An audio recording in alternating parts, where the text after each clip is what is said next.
What's up, Green Bay Packers fans? Welcome back, and as always, thank you for joining me. My name's Paul Brettel. Today we're here to discuss the good, the bad, and the ugly from the Green Bay Packers' first 4 games of the NFL season. With 17 games, the math doesn't quite add up, but we are roughly a quarter of the way through the 2023 season for the Green Bay Packers. So let's reflect on how things have gone through these first 4 games. But first, hit like on the video, hit subscribe on the YouTube channel. I do greatly appreciate it. You can follow me on Twitter at Paul_Brettel, and you can find all my work over at Packers Wire. So as I said, let's dive in the good, the bad, and the ugly from the Green Bay Packers' first 4 games of the season. Let's start with the good. Up first, Jordan Love. So obviously the Green Bay Packers, they want to win games this season. That's always going to be true. But ultimately in 2023, one of the big things they have to find out, and the most important thing from this season, is can Jordan Love be the guy moving forward? A worst case scenario is if the Packers got to the end of this season and in the offseason, they weren't sure. They didn't have that answer, that whether they could go all in with Jordan Love being their guy or if it was time to move on. You want to be on either end of that spectrum, but you do not want to be stuck in the middle. So figuring out if he can be the guy or not is a must this season. And so far, Jordan Love has shown that he can absolutely be the guy, be the starting quarterback to lead this Green Bay Packers team for years to come. Now, does that not mean that, of course, means there are still areas of improvement? That's a given in this situation. But just talking about what he's shown from a quarterback perspective, the pieces of the puzzle are there. They have to be put together more consistently, but you see all the attributes, the characteristics, the pieces that make a successful starting quarterback in this NFL. For 4 games, he's shown great pocket presence. Like I've talked about before, his ability to just feel when the pressure is around, to navigate the pocket, but still keep his eyes downfield, go off schedule, still looking to make a play with his arm has been really, really impressive. He's also shown the ability to throw guys open with some just really, really impressive ball placement. Going back to the Atlanta game on the Packers' final play in that fourth quarter, that fourth down, that throw to Samori Toure over the middle that ended up being incomplete. Matt LaFleur even said, there's 5 guys in this league who can make that throw. So when you have that arm talent coupled with his ability to go off script, off schedule, and make plays, like that can take an offense to an entirely new level. That's not relying on the scheme. That's not relying on your skill position players to do the heavy lifting for you as a quarterback. That's the quarterback, generating those big plays on his own. And again, when you have that ability, that just raises the ceiling of course, the quarterback's play, but the entire offense in terms of what their potential is as a group. So that right there is incredibly exciting about the potential and the high ceiling that Jordan Love has shown. On top of that, his decision making. There were some interceptions against Detroit, some forced passes. The one in the red zone that was intended for Romeo Doubs. That's on Romeo Doubs. He started to ad-lib his route too late while Love was still in the pocket, and he wasn't where Love thought he was going to be. But in general, the decision making from Jordan Love this season and going back through the summer has been really, really good. He has a great dynamic of knowing, all right, when to fit the ball into a tight window, when to push the ball downfield, and when you should continue to go through his progressions and take what the defense has given him. So that aspect has been really, really promising as well. And again, name of the game is taking care of the football in the NFL. So he's shown that he has that ability to do so, but he's also not just checking it down constantly either. Like he's trying to push the ball downfield. So again, a really, really good balance and what I think are key aspects of being successful at the quarterback position. There's a number of other things we could get into here, but lastly, I'll just say his poise, specifically in that the fourth quarter against the New Orleans Saints, and just his ability to what felt like just will that Green Bay Packers team, that offense, to victory against the Saints during that comeback, I think might be the most exciting part about it. Again, not a lot of quarterbacks are going to be able to do that. When a play had to be made, whether it's through the air, whether it's with his legs, during crunch time, when every plays throughout the game, of course they all matter, but during that time when it's basically convert, score a touchdown, or the game's over, he came up big in those moments. So again, although those are, again, everything I just went through are the key aspects of what has really stood out, and I think what should have Packer fans really excited about, again, the potential that Jordan Love has. And I'll say this one more time. Of course, there's plenty that he has to work on, and from a consistency standpoint across the board. It's only 4 games into his time as an NFL starter, but reflecting on, 6 months ago, even 6 weeks ago, what we were hoping to see from Jordan Love, I think he's done an excellent job up to this point. Next up in the good category, the red zone offense. Now, the offense, maybe struggles at times getting to the red zone, but once they're there, they've been very, very efficient. The Packers rank 6th in red zone success rates, so 6th in touchdown rates once they get inside the opponent's 20-yard line, scoring on a touchdown on 69.2% of their red zone trips. And honestly, what makes this feat even more impressive is that in a condensed part of the field where it can already be difficult to pass the ball, again, because there's just less space to operate within, it's not as if this Packers have a strong run game to lean on. They have the opposite, actually. So the fact that they've still been able to find that level of success with a run game that isn't working is really impressive. And it's been in this part of the field where we've really seen Matt LaFleur dial up some creative play calls to get guys in space to take advantage of the look that the defense is providing. And that's been a big part of their success. Next up, Anders Carlson, training camp, the preseason, he was inconsistent, and that's putting it mildly. I'm not sure anyone truly knew what to expect from him once the regular season began, but so far, he's been perfect. He's made all 9 extra point attempts. He's 5 for 5 on field goals, 2 of which were beyond 50 yards. And as we've been watching him, in the regular season here, I keep thinking back to after the draft when Rich Bisaccia was talking about him, and there were 2 key aspects about Carlson that he mentioned that the team really liked about him during the pre-draft process. One was his big game experience from his time at Auburn, and 2, the other thing Bisaccia referred to was Carlson's mental makeup. And I feel like that's what we're seeing here in the regular season when the lights are on. The kick has to be made. This isn't practice. This isn't the preseason. Like, he's come through. It's almost as if he needs that little extra juice, the little extra bit on the line within these regular season games compared to practice, compared to the preseason, to showcase what he can truly do, because he's been excellent up to this point. And those are traits of a gamer. Someone where it doesn't matter how bright the lights get, that he's able to show up in those instances. So impressive start for Carlson. Now, of course, as the case is with any young kicker or young player in general, consistency. Let's see if he can continue on this trajectory moving forward. Next up in the good category, Rashan Gary, and I'll throw the pass rush in here as a whole as well. Rashan Gary's been on a snap count for the first 4 games, used pretty much just in obvious passing situations, 2nd and long, 3rd and long. Basically, pin your ears back, go get the quarterback. And although his opportunities have been limited, goodness, has he made the most out of them. So despite having just 59 pass rush snaps, according to Pro Football Focus, and that ranks 60th among all edge rushers, Gary is tied for 5th in total pressures this season with 17. He has an absurd win rate of 33.3%, which is the best in football amongst edge rushers. So every 3 snaps that he takes, he is generating a pressure on the quarterback. Again, just a ridiculous rate of success that Gary's having. As a unit, the Green Bay Packers they created the 2nd most pressures up to this point in the season. The struggle for them is we don't always see that consistency, and again, that ties to the run game. You got to eat your vegetables on early downs in order to have the opportunity to get after the quarterback. And as we've seen, especially in 2 of the last 3 games, they've not done that. They have not put themselves in a situation where they can just go and get the quarterback. When an opposing offense is finding success on 1st down, 2nd down, and they're in 2nd and short and 3rd and shorts, the defense, they're on their heels a little bit. They got to defend. If it's 2nd and 3, they got to defend both the run and the pass. It takes away a bit of the bite of that pass rush unit. So I think there definitely are stretches where, from a pass rush perspective, this unit goes quiet.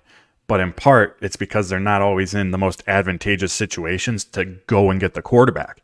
Now, when it is 2nd and long, when it is 3rd and long, they've done well in those situations. And we even saw it against the Lions.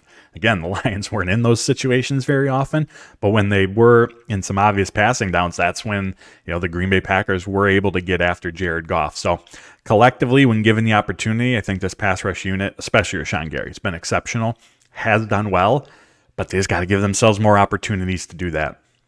All right, one more in the good category, and then we'll do an honorable mention. Downfield throws. Again, there's room for improvement. Room for improved efficiency, accuracy from Jordan Love, from his receivers. But defenses have played a lot of cover one against the Green Bay offense this season. Basically, daring the young pass catchers, the first-time starting quarterback, to push the ball downfield, to see if they'll do it, to see how effective they can be on it. And Jordan Love, he's been happy to do so. He was first, coming into week 4, first in downfield pass attempts of 20 plus yards.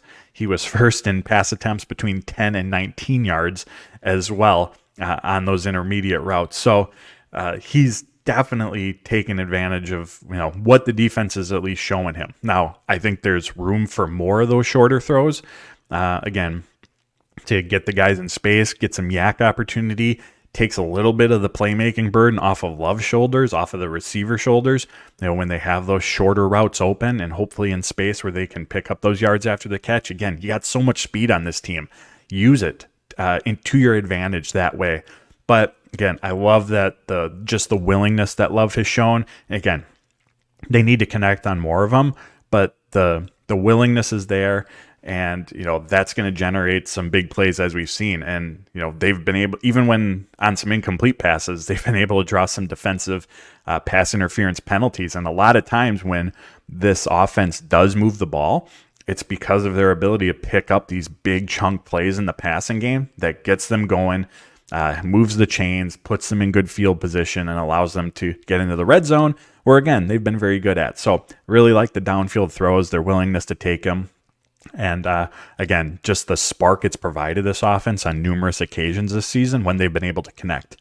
Honorable mention, pass protection.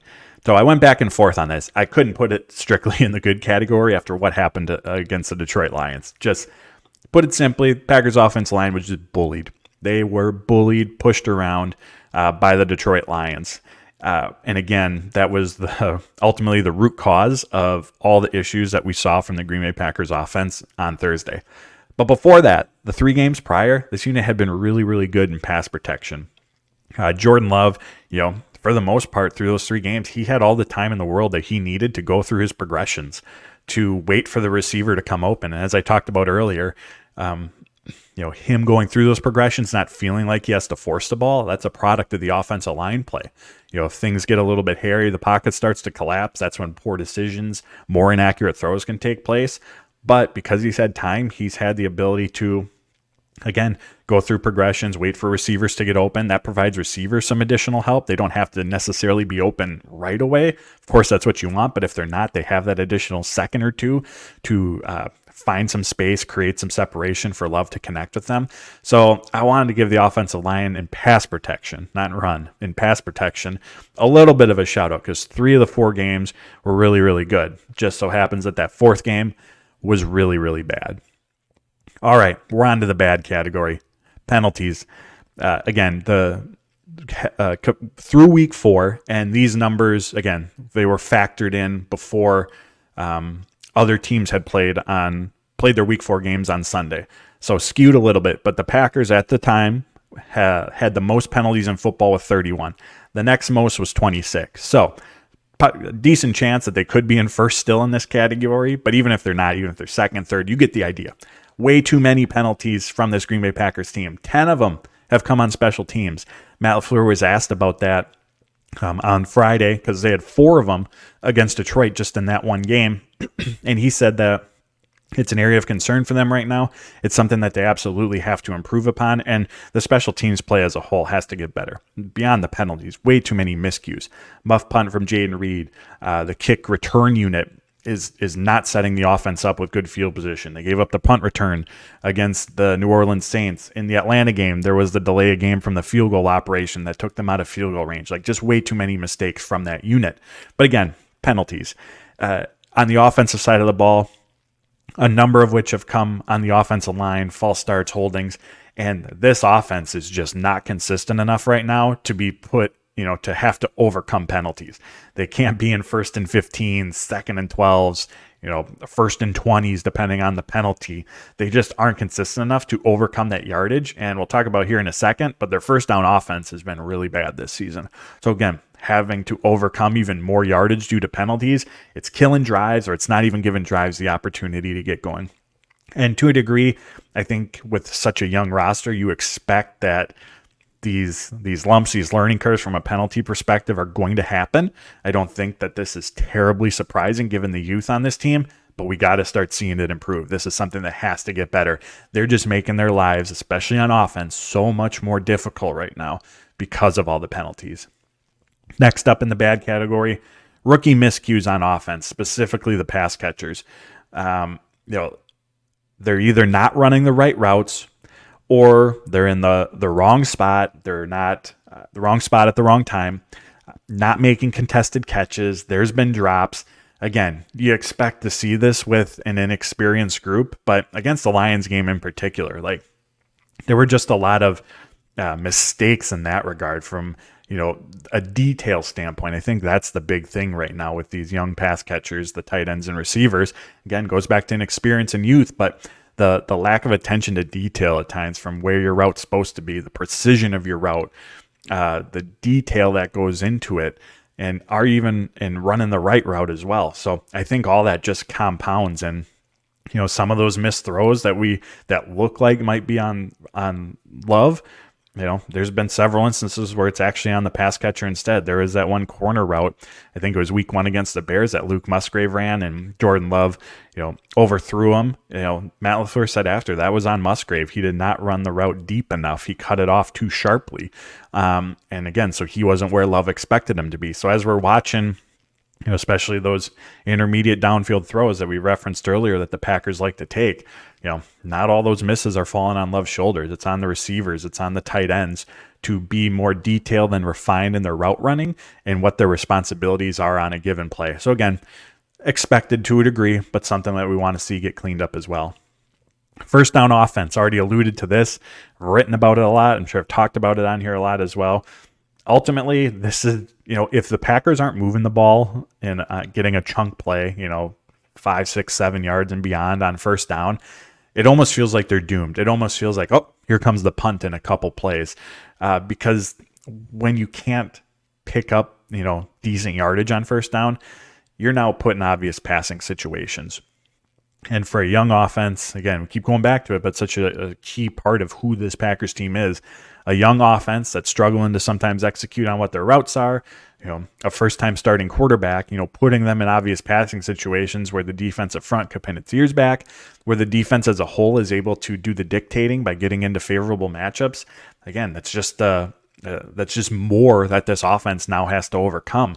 So by not having success on early downs, and a lot of it has been attributed to the run game, but there's been a number of instances as well where the passing game, isn't connecting on that first or second down either. It just puts them in a really disadvantageous situation.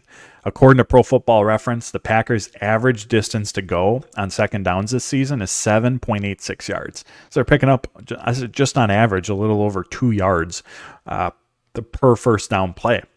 On third downs, they're averaging 8.04 yards to go. So for some context, last season, with a struggling offense, keep in mind, it's not as if this was the 2020 or 2021 Packers on offense they were watching last season. This unit struggled last year as well. 6.19 yards was their average yardage to go on third downs. So almost 2 full yards better a season ago in terms of how far they have to go to pick up their third downs compared to this year. That's a massive, massive amount. And again, goes to show that if they aren't finding success on first down, second down, that the series, the drive, whatever it may be, is not going to end well for this team. Like I said, puts them in obvious passing situations and just gives the defense the advantage. All right, last one in the bad category. Combine 2 of them here because they go hand in hand. Slow starts and a lack of complementary football. Over the last 2 weeks, the Packers have been outscored in the first half by New Orleans and Detroit 44-3. And it goes back to a lot of what we talked about, not being able to get the run game going, an inability to move the ball on first down leads to short drives, punts, and putting the defense back onto the field. As a team, again, comes down to execution in those areas, first downs in the run game. But as a coaching staff, as an offense, the Packers, they got to be quicker to make adjustments as well. It shouldn't take until halftime. You can't rely on getting to halftime, halfway through the game, to make those adjustments, because we've seen in both those games in the third quarter, and in the third quarters in general this season, the Packers have been really good. You can't wait that long, though. By that time, they're fortunate that they were able to come back against the Saints. Obviously, that's not something you're going to bank on weekly. The Lions game was out of reach by that point. Like, if that's the way you're going to live, you're going to really, really struggle in the NFL. So, again, run game, early down success, but adjustments as well. Such a more timely and just more effective adjustments need to be made on the fly by this Packers team.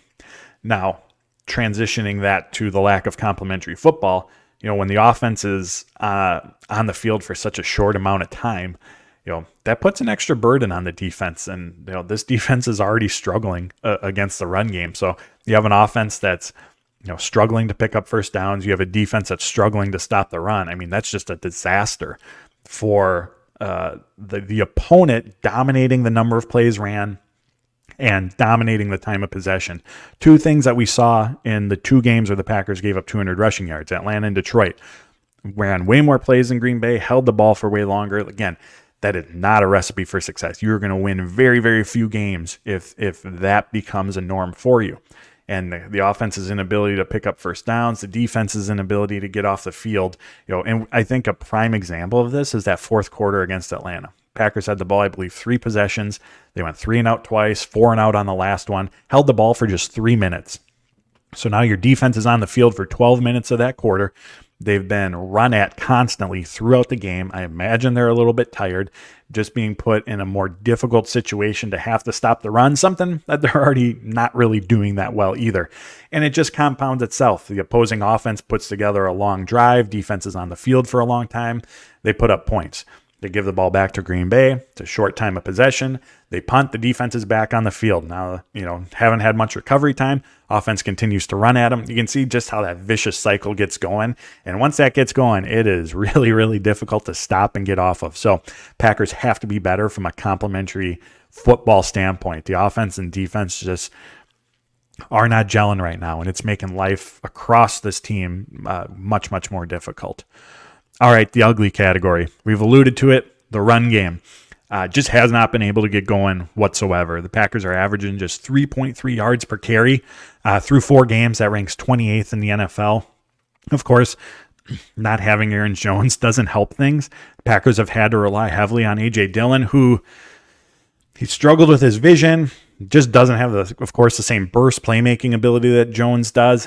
His balance has looked off at times, just really struggling as a runner. But offensive line is not doing him a ton of favors either. It's not as if there are these consistent, huge running lanes for him to run through. There's also been a number of runs. Go back and watch the Detroit game where he's getting hit in the backfield. Like, he has really no opportunity to even get going. So, yes, Dillon deserves blame.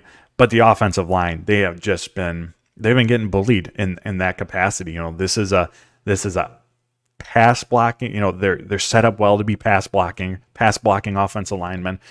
This is a wide zone running scheme. Use their speed, their athleticism to get out in space, but they don't have any maulers who are just gonna push forward. You know what I mean? They just don't have that type of offensive lineman on that team. And it feels like we're seeing the real results of that, this season, in terms of their ability to just really, really struggling to get going. And we've already alluded to it, but just the trickle down effect that has to the offense, not finding first down success, being put in predictable passing situations, giving the defense, the upper hand, allowing them to get into the favorable matchups. It's just not a long-term recipe for success. And unfortunately, we're seeing that unfold right now, especially in that Lions game. And this is a Matt LaFleur offense where the passing game, it's built off of success in the run game. Like the play action, obviously a big component of this from a deception standpoint, the playbook opens up so much more when you're in 2nd and 2 versus, 2nd and 12, and the defense knows what's coming. There's just so much more opportunities for what LaFleur can dial up, the positions that he can put his players in to be more successful, just more opportunities there. And the Packers, with their speed, their versatility, they can really do some damage from an offensive perspective, from a confusion standpoint, for lack of a better word, keeping the defense off balance, but they're not even giving themselves the opportunity to get into those situations. The run game absolutely has to improve moving forward. It's a must for this offense if they're going to find any sort of consistency. On the flip side, the run defense. 2 of the last 3 games, the Packers have given up at least 200 rushing yards to their opponent. They're allowing 4.5 yards per carry this season, which ranks 23rd. Matt LaFleur said on Friday, or he said after the game, there's going to be changes, or there has to be changes, doing the same thing over and over again. We all know that saying, definition of insanity.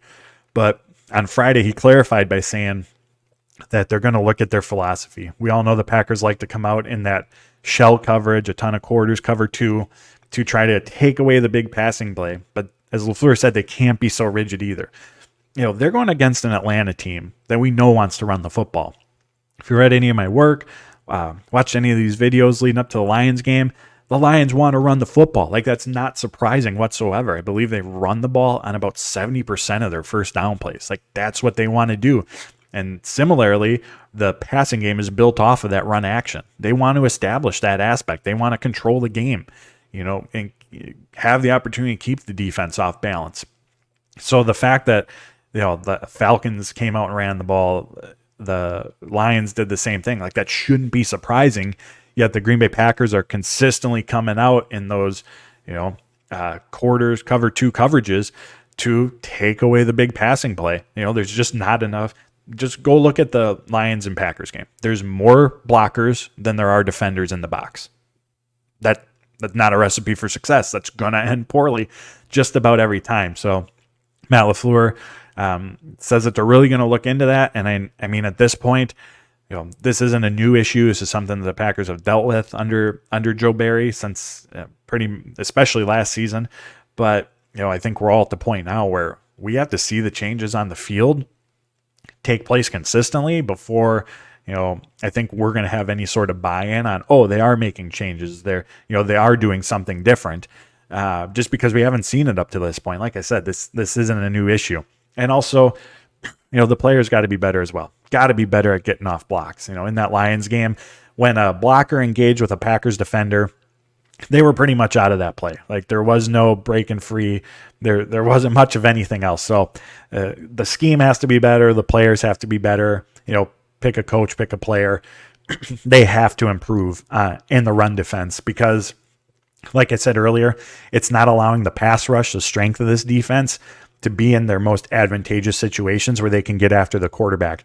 They have a ton of playmakers in the secondary. It's not putting them in situations where they, can be aggressive and go get the football. The defense is playing on its heels. The offense is doing the dictating, and things just are not ending well.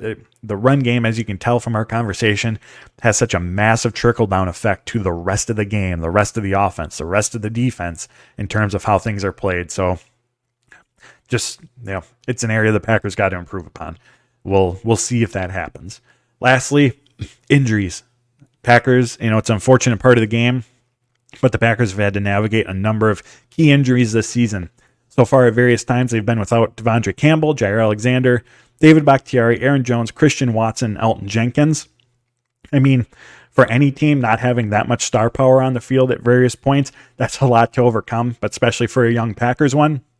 Now they're on their mini bye week here before they play the Las Vegas Raiders next Monday night. They then have their full bye week right after that. So hopefully an opportunity for them to get healthy because obviously those are some key players that Green Bay has been without. So there you have it, my good, the bad, and the ugly from the Green Bay Packers' first 4 games of the season. As always, I appreciate you tuning in. Hit like on the video, hit subscribe on the YouTube channel. I do greatly appreciate it. You can follow me on Twitter at Paul_Brettel, and you can find all my work over at Packers Wire. So until next time, friends, take care, stay safe, and as always, go Pack Go.